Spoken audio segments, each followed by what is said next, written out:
Morning students, class 3 subject Hindi 18 मई 2020। आज के जो क्लास वर्क है वो है वर्ण की सेकंड चैप्टर जो है कीबोर्ड पैटर्न के सेकंड चैप्टर है वर्ण, उसकी एक्सरसाइज है। ठीक है, तो इधर मैं कॉपी पर ये तीनों क्वेश्चन लिख दिया हूँ। वर्ण किसे कहते हैं? भाषा की मूल एवं सबसे छोटी इकाई जिसके और टुकड़े नहीं कर सकते उसे वर्ण कहते हैं। तो भाषा की मूल एवं सबसे छोटी इकाई जिसके और टुकड़े नहीं कर सकते उसे वर्ण कहते हैं। नेक्स्ट है, वर्ण कितने प्रकार के होते हैं? वर्ण 2 प्रकार के होते हैं, स्वर वर्ण और व्यंजन वर्ण। तो वर्ण 2 प्रकार के होते हैं, स्वर वर्ण और व्यंजन वर्ण। स्वर तथा व्यंजनों की संख्या कितने हैं? हिंदी में कुल 13 स्वर वर्ण और व्यंजन वर्ण है 33। ठीक है, तो स्वर वर्ण है 13 और व्यंजन है 33।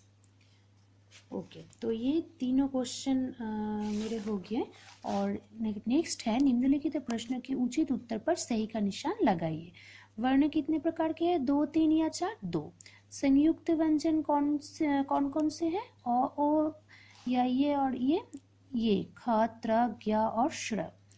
स्वर और व्यंजन के योग से क्या बनते हैं? स्वर और व्यंजन के योग से बनते हैं वर्ण की माला। निम्नलिखित वाक्य नेक्स्ट नंबर 3, निम्नलिखित वाक्य में सही कथन पर सही और गलत कथन पर गलत का चिन्ह लगाइए। वर्ण भाषा की सबसे छोटी ध्वनि होती है, नहीं ये गलत।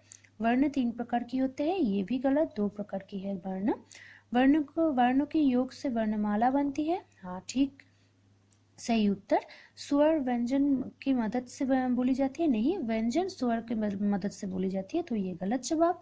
स्वर और व्यंजन को मिलाकर 44 वर्ण होते हैं, नहीं ये गलत जवाब। 46 वर्ण होते हैं, तो ये गलत जवाब। नेक्स्ट, संयुक्त व्यंजन कौन कौन से हैं? प्रत्येक का एक एक उदाहरण दीजिए। जैसे संयुक्त व्यंजन है ख, त्र, ज्ञ और श्र। ख से वृक्ष, त्र से त्राण, ज्ञ से जग और श्र से श्रमिक। नेक्स्ट है, निम्नलिखित शब्द के वर्ण को अलग अलग कीजिए। जैसे मछली म, अ, छ, अ, ल, ई। मोबाइल म, ओ, ब, आ, ल, ई, ल और अ। नाना न, आ, न और इसके साथ आ। कमल क, अ, म, अ, ल, अ। दादा द, आ, द, आ, दादा। ठीक है, तो ये रहा आज के क्लास वर्क आपके। और आपके जो होमवर्क है वो है ये वाले पेज, ये आप करके मुझे दिखाना। ठीक है, थैंक यू।